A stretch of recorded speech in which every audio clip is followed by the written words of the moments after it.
میرے حضور سے پوچھا گیا مومن بخیل ہو سکتا ہے؟ کہا نہیں، مومن سخی ہوتا ہے، لیکن ہو سکتا ہے کبھی بخل بھی کر جائے، بشر ہی تو ہے۔ پھر پوچھا گیا مومن بزدل ہو سکتا ہے؟ کہا نہیں، بہادر ہوتا ہے، لیکن ہو سکتا ہے کبھی بزدلی بھی کر جائے۔ بلکہ ایک مقام پہ فرمایا مبخلتن مجبنتن، اولاد کے بارے فرمایا جب بندے کی اولاد ہو جاتی ہے تو دو خصلتیں آ جاتی ہیں، اولاد بخیل بھی کر دیتی ہے، اولاد بزدل بھی کر دیتی ہے۔ جب بندے کی اولاد نہیں ہوتی ہے تو اس وقت بڑا دلیر ہوتا ہے، ہر میدان میں ہاتھ ڈال لیتا ہے، اولاد کے بعد تھوڑا سوچنے لگتا ہے۔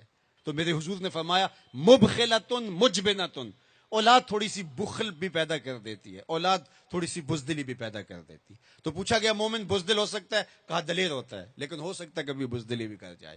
پھر پوچھا گیا بخیل ہو سکتا ہے؟ کہا سخی ہوتا ہے، لیکن ہو سکتا ہے کبھی بخل بھی کر لے۔ تیسری بات میرے حضور سے پوچھی گئی مومن جھوٹا ہو سکتا ہے؟ فرمایا جھوٹا نہیں ہو سکتا، یہ طے شدہ بات ہے کہ مومن ہو اور جھوٹا ہو، یہ نہیں ہو سکتا۔ میں اور آپ اپنی زندگی میں اتریں، اپنے شب و روز میں اتریں، اپنے کاروبار میں اتریں، اپنے دوستوں کی بیٹھک میں اتریں اور دیکھیں ہماری زندگی میں کہیں جھوٹ تو نہیں جڑا ہوا۔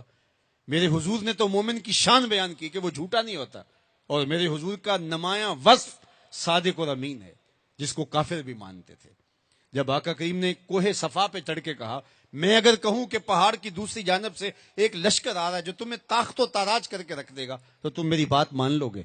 تو انہوں نے کہا نہ بھی نظر آیا تو ہم کہیں گے ہم اندھے ہیں، آپ سچے ہو۔ جو اتنا سچا، جس کی صداقت کی قسمیں کھائی جائیں، جس کی امانت کی قسمیں کھائی جائیں، ہم اس کے غلام اور اس کے امتی ہوں۔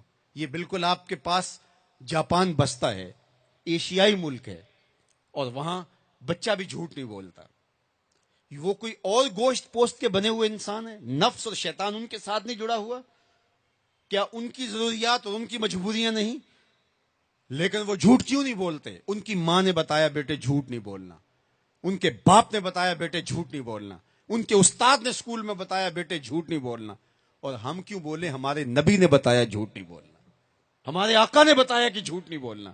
اگر ہم آقا کے سچے غلام ہیں تو ہماری زبان سے جھوٹ نکل ہی نہیں سکتا۔ جب کوئی شخص جھوٹ بولتا ہے، حدیث پاک میں آتا ہے اس کے منہ سے بدبو نکلتی ہے، جس سے اللہ کے رحمت کے فرشتے 1 میل دور ہٹ جاتے ہیں، اور اگر وہ پھر جھوٹ بولتا ہے تو فرشتے اور پیچھے ہٹتے چلے جاتے ہیں۔ اب سویر سے لے کر شام تک جھوٹ جھوٹ اور جھوٹ، اور فرشتے کہاں کے کہاں پہنچ گئے۔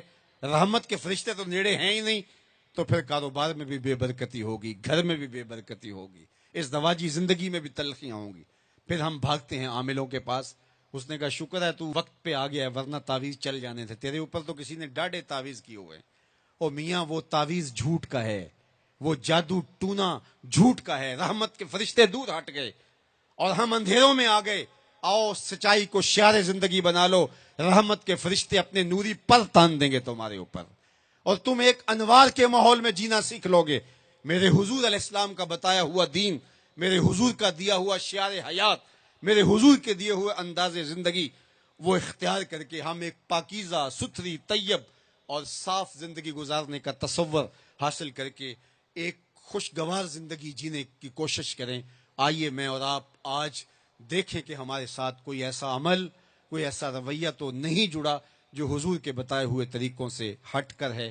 آؤ اپنی زندگی کو ان کے قدموں میں ڈال دیں، ہمارا رویہ بتائے ہم حضور کے غلام ہیں، ہمارا طرز زندگی بتائے ہم حضور کے غلام ہیں، ہمارا انداز حیات بتائے ہم حضور کے غلام ہیں۔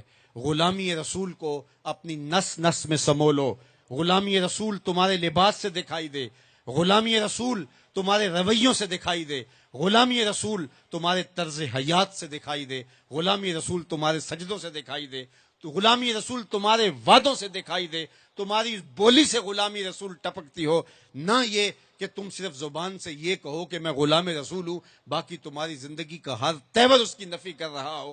آؤ میں اور آپ آج کی اس بزم نور کے اندر یہ عہد کر کے اٹھیں کہ زندگی کی ایک ایک سانس حضور کی اطاعت میں گزاریں گے، جئیں گے تو حضور کے لیے، مریں گے تو حضور کے لیے، اور زندگی کی ایک ایک سانس حضور کے نام لگائیں گے اور ان کے لیے جئیں گے اور انہی کے لیے مریں گے۔